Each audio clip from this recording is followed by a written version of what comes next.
last week, we began looking at a post-COVID world. We began our discussion by looking at the aspect of growth and spiritual health and really understanding what church can look like as we move forward and progress into this world that we know now after COVID. We're going to pick up right where we left off last week so we can finish out our discussion on what moving forward can look like for Ridgecrest. We've kind of defined a little bit as far as, what the purpose of the church is, kind of looking at how COVID revealed some of those challenges in the procedure of how we were maybe doing that. So next question is, how would you, or what would you consider to be the characteristics of a vibrantly healthy church? So if you were to look at, church XYZ, and you were to look at that and you were to say, this is the epitome of what church should look like, and these are the characteristics that proves that this is a very healthy congregation of believers. What are those characteristics? I think it comes with two things. It comes with, or the idea that I would use is there's going to be a part of that's caught up in continued growth. So you have believers that are continuing to grow. Yeah. And then you have new growth, where we have new believers coming into the fold and they're starting to grow. Yeah. And everything should center around those two things when it comes to a vibrant and healthy church. So what are we doing to facilitate continued growth and people who have been believers for a while, and we're helping them to mature? And then what are we doing to facilitate new growth? New believers coming in and being a part of the family of God.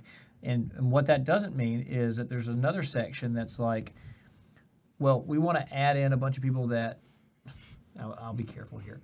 We want to add in a bunch of people who have been going to church other places and they're unhappy with their churches, so that they just need a place to land. Right. There's a place for that. It's not wrong to invite people in that have struggled at their current churches, because there's legitimate reasons to stay and leave churches. Sure. There are.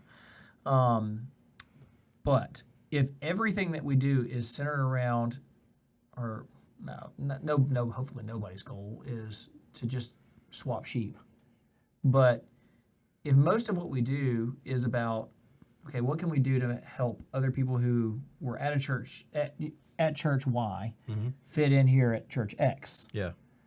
Then we're leaving out that whole other group of new believers, because this continued growth and these people who are coming in that are part of the church, but just kind of a different church or a different local body, we speak a different language than those new believers. Yeah. And so if everything is designed to speak that language, then we're leaving out this whole other group that really, in all honesty, we don't exist in 20, 30, 40 years if we're not, that new growth isn't happening. Yeah. Because this continued growth can only go on for so long.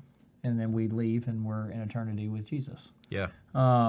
So we've got to think about, okay, what can we do not only to create a healthy church now, but 20 years from now, 30 years from now, 50 years from now, our children and their children's church, how do we provide a vibrant, healthy church for them as much as we can? I mean, we can't control the future.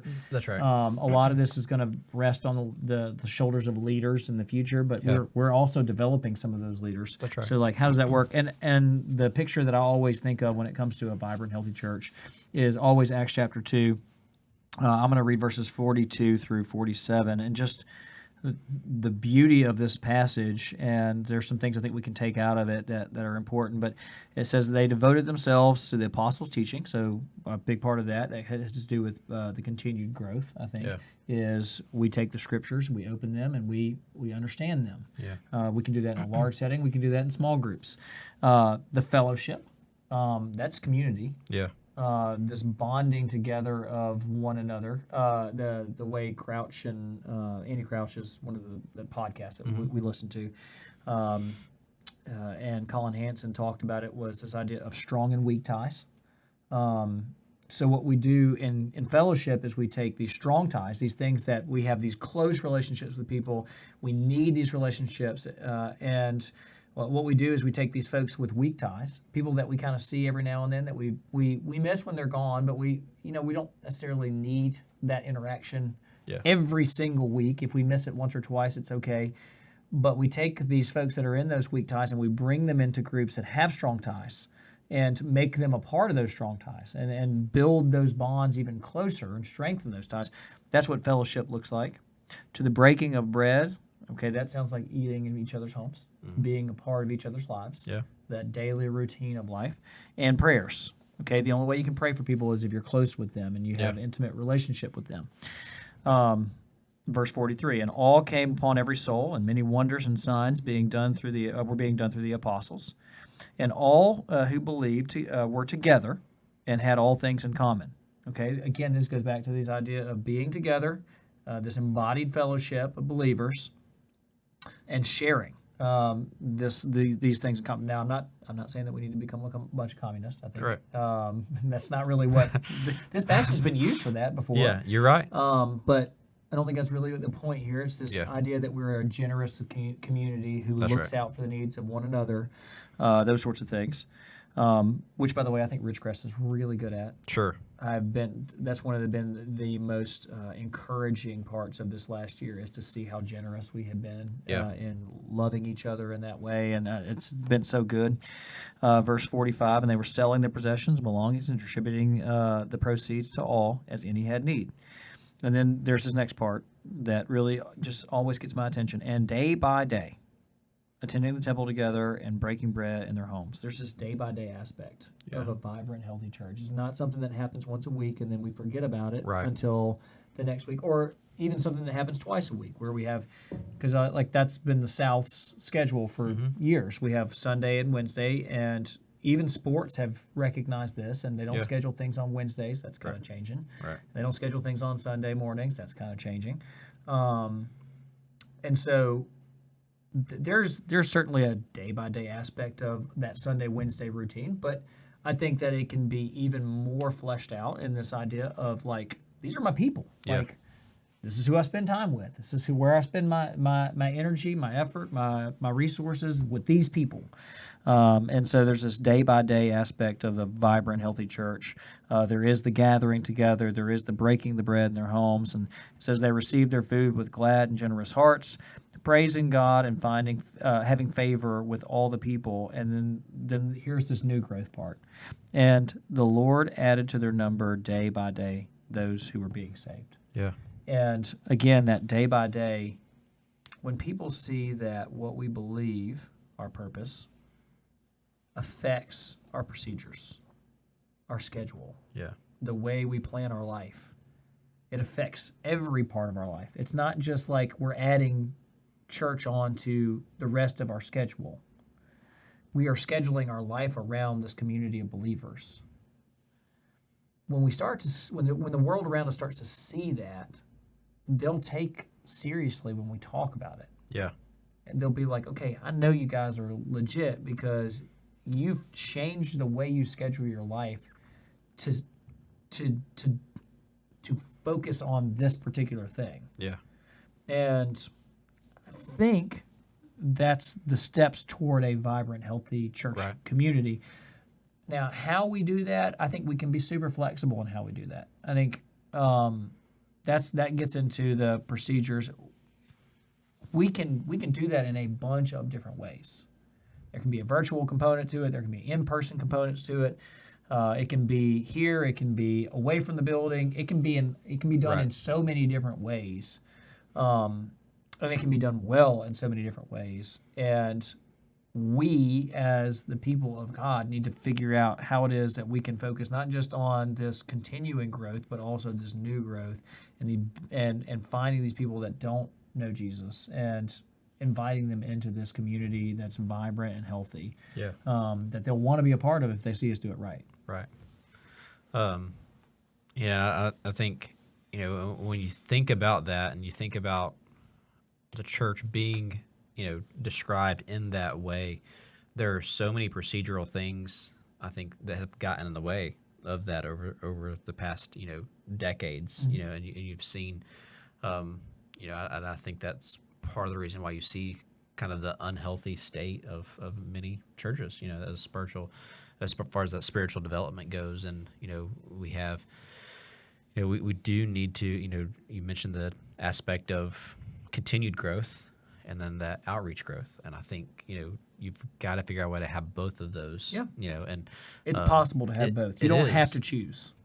And I feel like a lot of times, when looking back through histories and the pastors that I know and some of the churches they lead and things of that sort, it's almost like they feel like they have to choose. Like, well, we're going to be a church that is very much, I'll use a church term some people might be familiar with, attractional, where we say we need to do everything we can just to attract unbelievers in here and get them saved, and which I think there's a piece of that is important, where as far as being that outreach and figuring out creative ways that we can be more outreach focused.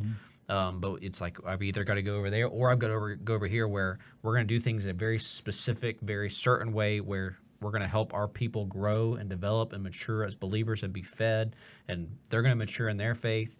And we kind of, focus in on those few. And they feel like they kind of... It almost becomes a monastery. Yeah, that's right. And I think what happens is it shows both of those models are unhealthy because your extreme over here as far as the extreme attractional side, as far as that goes is like, well, we're just getting people saved and they're going to stay spiritual infants as long as no possible, depth because there's at all. no depth, because we're just focused on reaching lost people, which again is very important. Obviously. Yep.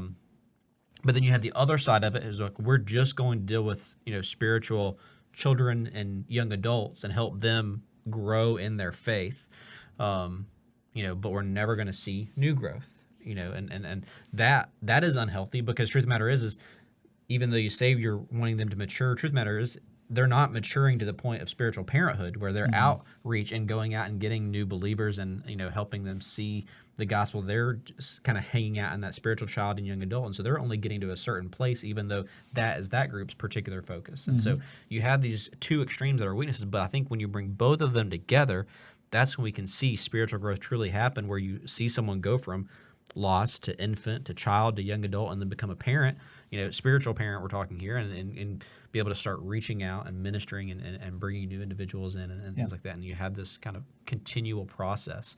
But it's hard. I mean, that is tough stuff that we're talking about because, like you said, it takes us completely changing and rearranging, our schedules and our focus and our priorities to align with this, recognizing that the most important thing to me is to be the church. And what that looks like is for me and this community of believers to grow spiritually so that each day, day by day, we can support one another and I can reach out to the lost, those individuals who are not connected to the church, and so that they can see the hope that resides in me. And so these first few questions that we kind of looked at very clearly kind of talks about, the church and that sort of thing. The next two, I think they're going to apply to the church in some degree, but I also think it's healthy for us to kind of talk through and help us look at it on a broader perspective.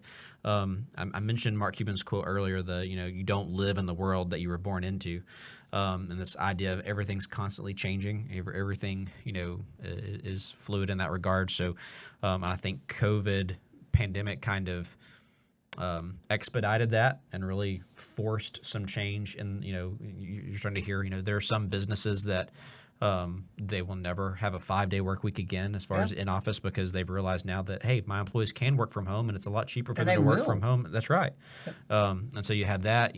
Business travel, it's going to be significantly reduced. I saw one financial advisor for a large company in the U.S. that said they're already looking at reducing their business travel by 55% to cut that piece of their budget because they realize I don't have to travel. I can do this virtually or whatever it might be. And so you have pieces of that. When I look at fast food places, a lot of them, Madison, Mississippi Chick-fil-A. Yeah, they hadn't let you back in the building yet. That's right. And they figured out that we can get people in and out just as quick as far as going through the drive-through, and that's better financially for them, and that sort of thing. And so you see all these kind of changes, and a lot of these changes I think will carry over into this post-COVID world.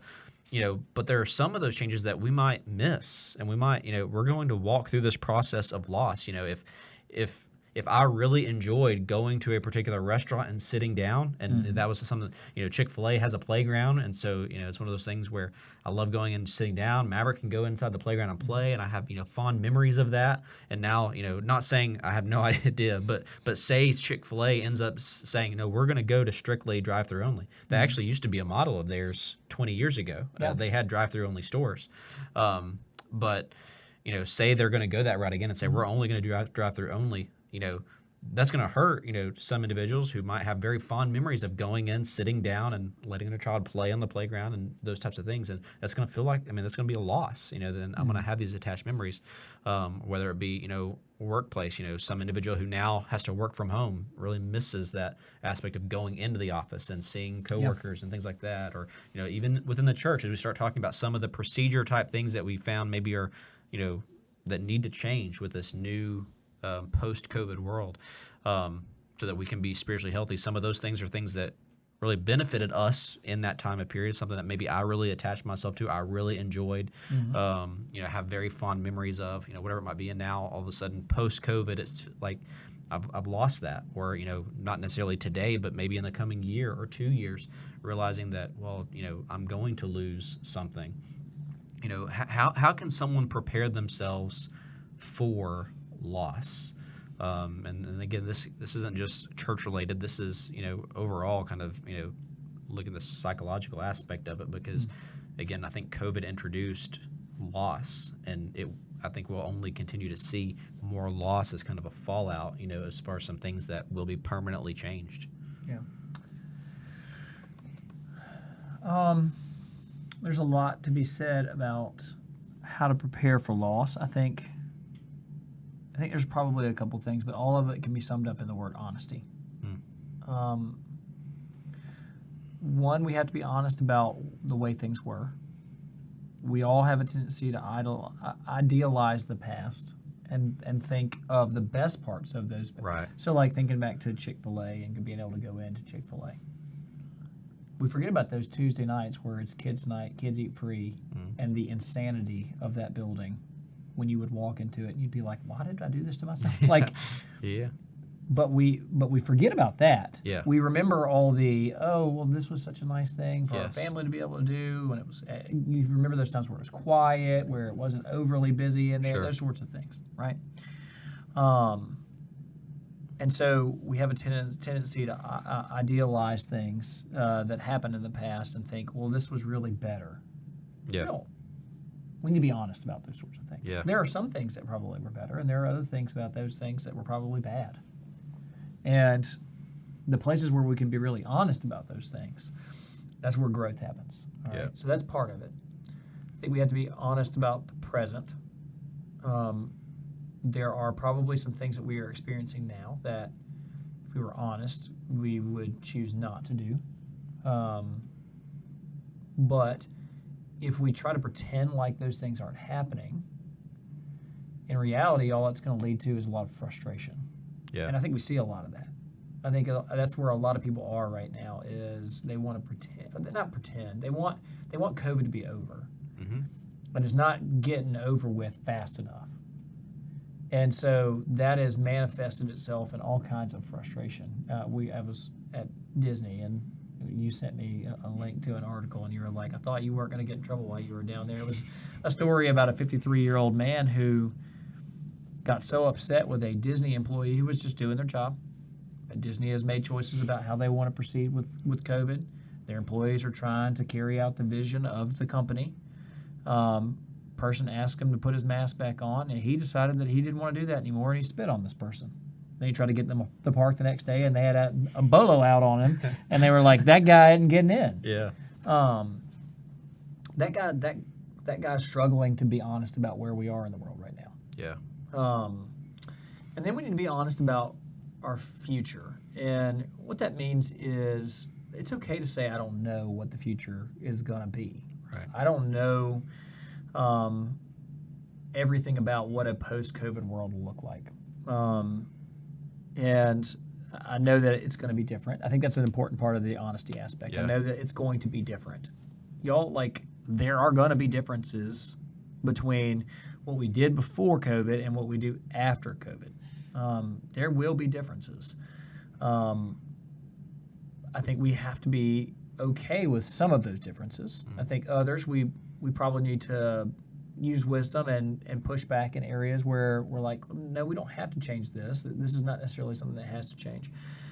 I think about the school systems and stuff like that in particular. I think they figured out that school, the way they were trying to do it in COVID, virtually and otherwise, was just not an effective way to do school. Right. And they are going to have to return pretty hard back to some of the things that they were doing in the past, that sort of thing. Yeah.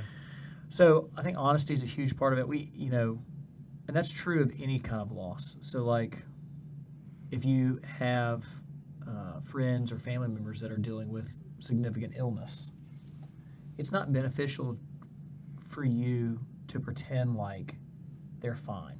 Yeah. And to not really deal with it. All that does is it pushes that process of the grief much further back in life, and it probably hinders it in so many ways. I'm just gonna warn the audience, nerd alert for just a minute.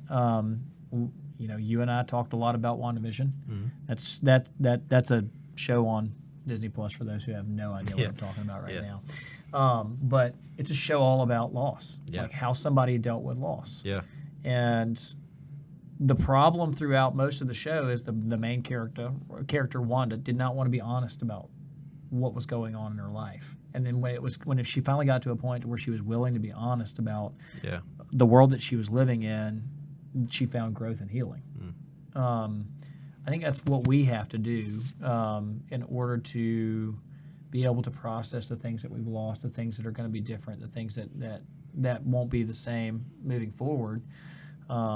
Is we need to be honest about what they really were in the past, what they are right now, and what they will be in the future. Yeah, that's really good, and I think that honesty can then lead to, like you said, that really taking care of yourself. And in that piece, a little tidbit of, I guess, cultural intelligence to kind of speak into is, as you interact, certain changes that we come across in a post-COVID world, certain people are going to just immediately embrace those things, and they're just really going to love those things. And when they find someone who's really having a hard time making that transition, it's easy to become frustrated, and I think that's true for all of us. I deal with that.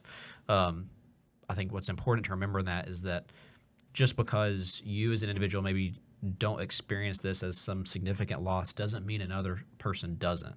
Yeah. And so if you find someone who's really struggling with one particular loss that COVID introduced, understand that they are walking through this process and that, they need to be cared for. And that's where kind of going back to the previous aspect of community, and having that network of caring people within the church and those smaller groups and individuals that we can lean on and share, walk through that loss with them and say, man, I really miss this aspect of the church or the workplace or whatever it might be.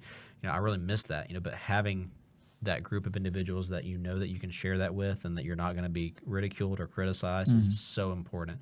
One of my rules in small group is, no crosstalk. We're not here to try to fix each other. We're here to listen, empathize, sympathize, and walk with each other through this. And just because I don't perceive this as a loss doesn't mean they don't. And, I've got to constantly remind myself of that. And, I read a book a few years ago, and it's on leadership and, looking at managing change and transitions and things like that.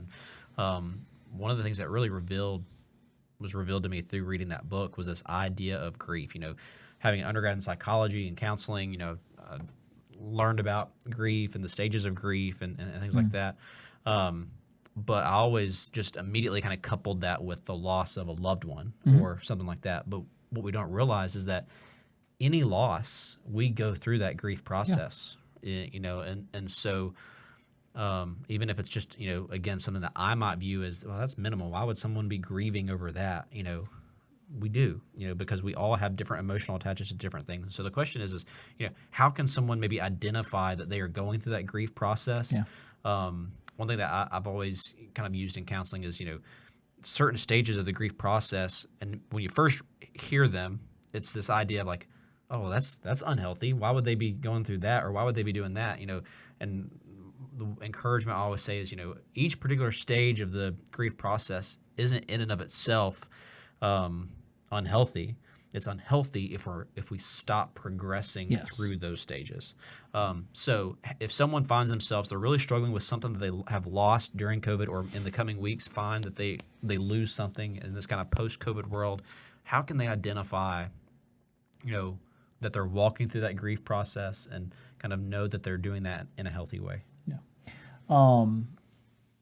Yeah, I agree with what you're saying about none of the stages are unhealthy. It's unhealthy if you stop. Right. And thankfully, you have written out these stages for us. I'm going to go through them really quickly because I can see Matt's paper. Good luck reading. I've read lots of handwriting in my life, so I feel pretty comfortable with it. But we'll see. Denial is the first stage. Anger, bargaining, some sort of sadness, anxiety, depression, something in that range, and then the last one is acceptance.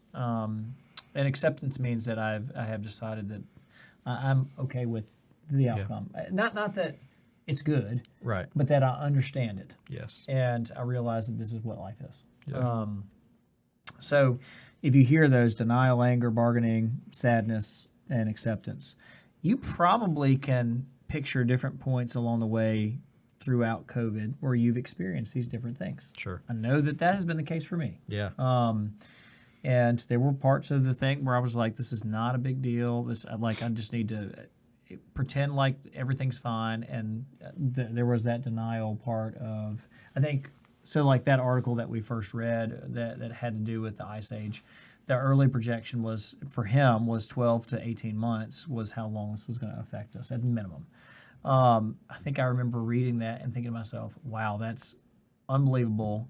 And then really in my mind, I was like, but that's not really going to happen. It's going to be like 4-6 weeks. We're going to figure out what we need to do, and we're going to get back to things. Yeah.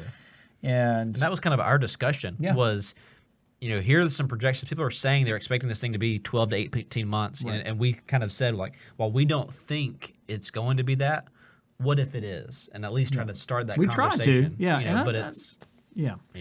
And then when it stopped, when I stopped, I could no longer deny that. Yeah. I got angry about it because I couldn't change it. I couldn't control it. And then I tried to kind of like play that bargaining game with myself where like, well, this isn't as bad because I get this in return. And so it's really not that big of a deal. And then there were definitely periods of sadness where I thought a lot of my sadness had to do with like the experience of my children. Like they're losing out on these things that they used to be able to experience. And I'll never forget Lorelei wrote a poem toward the end of her 6th grade year last year. And one of the simple things that she had in her poem is she just said that I look forward to being able to run down the halls and just hug whoever I want to hug. And that just broke my heart. Like I was just so sad that was no longer a part of her regular experience. And I grieved that. And I know that was kind of her way of grieving it as well. But she had accepted that this is where we were, and I hadn't gotten there yet. Yeah. And I don't know when that happened for me. At some point, maybe, and I probably did this about 4 or 5 different times. Where I was like, okay, we're moving in the right. No, we're not moving in the right direction. But it's important that we be able to do this because, one, it tells us whether or not we're actually trying to process what we're going through. And we have to. We have to. It is essential for growth as a human being for you to deal with loss in your life. And so it is important to know these different stages and understand, because maybe you find yourself in that angry stage where you're just like, I hate that all this has changed, and I hate that it's happened this way, and I'm angry at this group or that group because they made these decisions, and this is frustrating me. But to realize I can't stay there. And I need to keep moving forward. I think it's just really important for us to be able to understand that with regard to all of life, but and in particular personal grief, but moving out from there, cultural grief and societal grief, that sort of thing. And I think, and you brought up a good point is, the example you used with Lorelai, she had made it to that acceptance stage when you hadn't. Right. And as we walk through that, know that each person is going to move through this, these 5 stages of grief at a different speed, and that's okay. That's why it comes back to this community of believers. We're here to support one another, be there for each other, rely on God leading us through this, and rest our hope in Him. Then we can get to that place on the other side of that. And so, as always, if you have any questions about this, whether it be church related or just personal grief and anxiety or stress that you might be dealing with, is kind of this as we enter in what we believe is a post-COVID world, just whatever challenges you might face, reach out to us. We're here to talk with you, regardless of how small you may believe this particular loss is, or whatever it might be, or frustration, or the denial, anger, bargaining, sadness, the acceptance, whatever phase you find yourself in for different losses through this. Reach out to us. We would love to have that conversation and just kind of talk through those things with you and help you navigate that to ensure that you are progressing in that, and use this as an opportunity of spiritual growth so that we can look back on this time and not dread the memories of COVID, but we can look forward to the hope we have later and be able to say, this is, how God worked something out for His good, and that's our hope through all of this. And so, as always, we appreciate you listening. We don't hesitate if you have any questions at all. And as always, we hope you have a great week, and we'll see you next time.